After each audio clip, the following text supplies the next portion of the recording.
Слава на Бог! Събрали сме се да почетем един от най-великите празници, Възкресени. През дните, когато Исус влизаше в Иерусалим, той вършише много чудеса, още от деня, в който той влизаше през цялата седмица. Нека да разберем какво се случва през всеки от тези дни. Велики понеделник.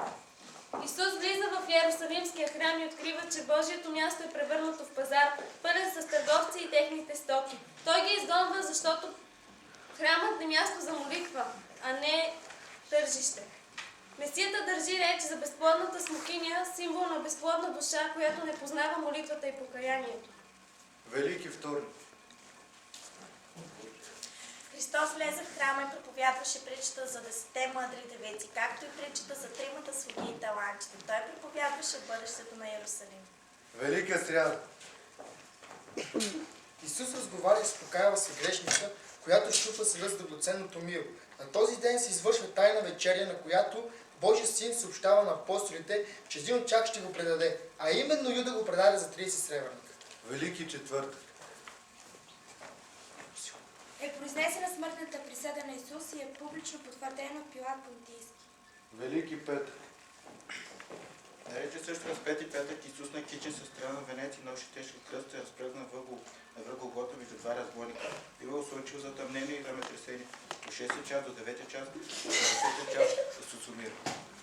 Велика събота. Е оплакван Исус Христос от майка му и други жени, носещи мира и древен като гробът му, запечатани пред него последна скала. Неделя. Ангел Господен слиза от небето на Исусовия гроб. Той отмества скалата, закриваща входа към пещерата, в която бе положено тялото. Мария, майката на Исус и Мария Магдалена идват на гроба и виждат, че тялото го няма. Тогава ангелът Господен им съобщава радостната вест, че тяхният Месия е възкръснал.